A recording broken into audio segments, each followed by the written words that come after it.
So closing stock can be a tricky one if you're not 100% sure of your debits and credits. So let's just have a look at a question around this one.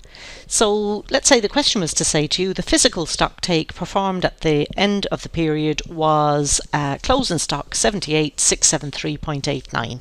Okay, it wants you to record accurate values for opening and closing stock in the profit and loss for August, and then ensure that the correct value is reported in the balance sheet at the 31st of August.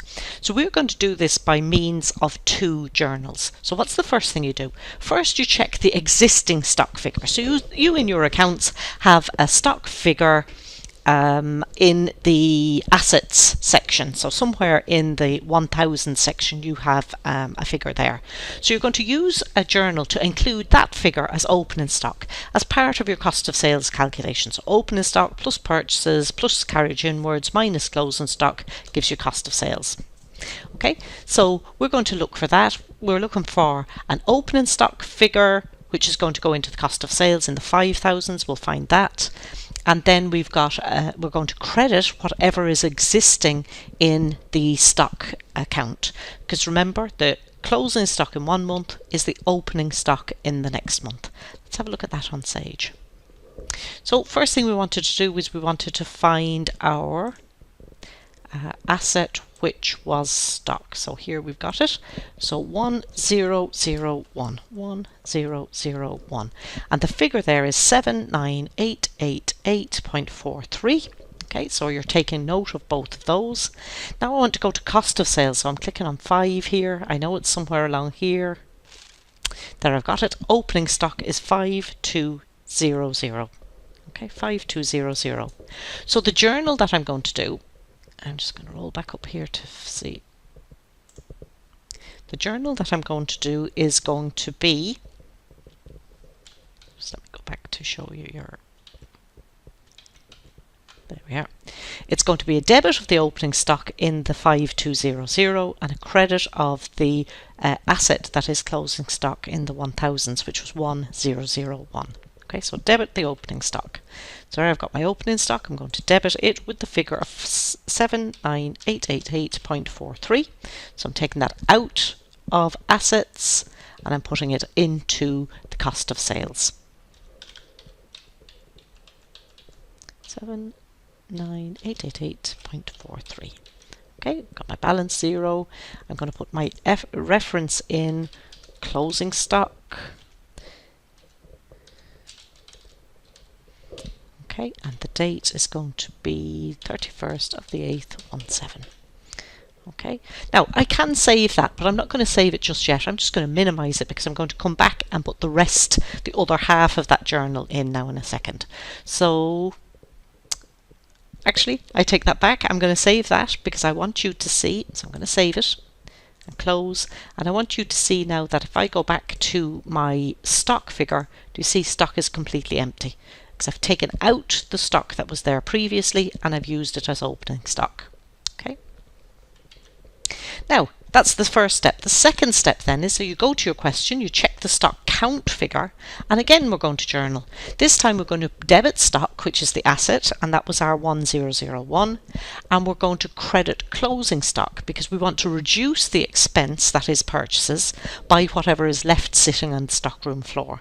And we know again that's in the 5000s. We know that opening stock is 5200, so we would expect closing stock to be close to there. So let's go back to our question first.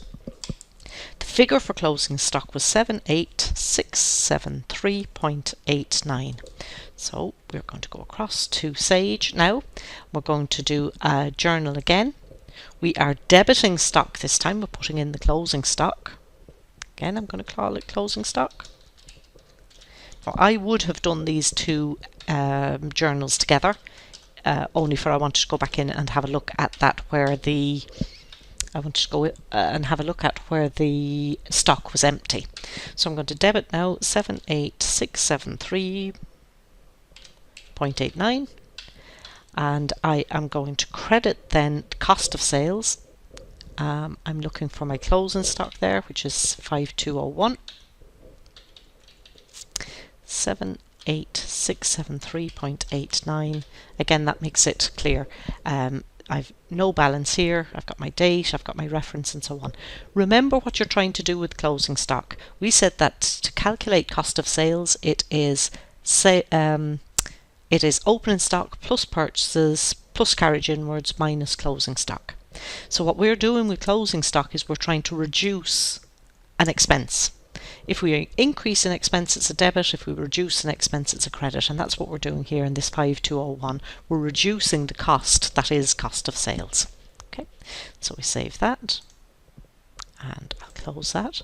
So first and foremost, let's have a look at our, let's not look at the trial balance, let's look at our balance sheet. Okay, so I'm just going to run that for whatever date comes up. And you can see here that you've got your stock figure that you wanted, 78673.89 as per your question. When I go into my profit and loss, I can see in my cost of sales, sorry, no, I've gone to the wrong place, close that for a second, profit and loss. Yeah, here we go. In my purchases here, if I click on this, that'll show me all of the purchases that I made. I'll get there eventually.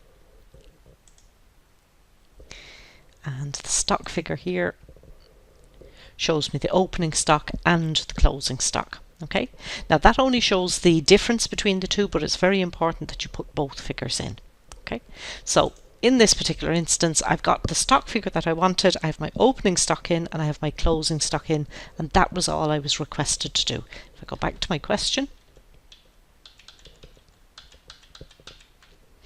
it says record accurate values for opening and closing stock and ensure the correct value is reported for stock in the balance sheet.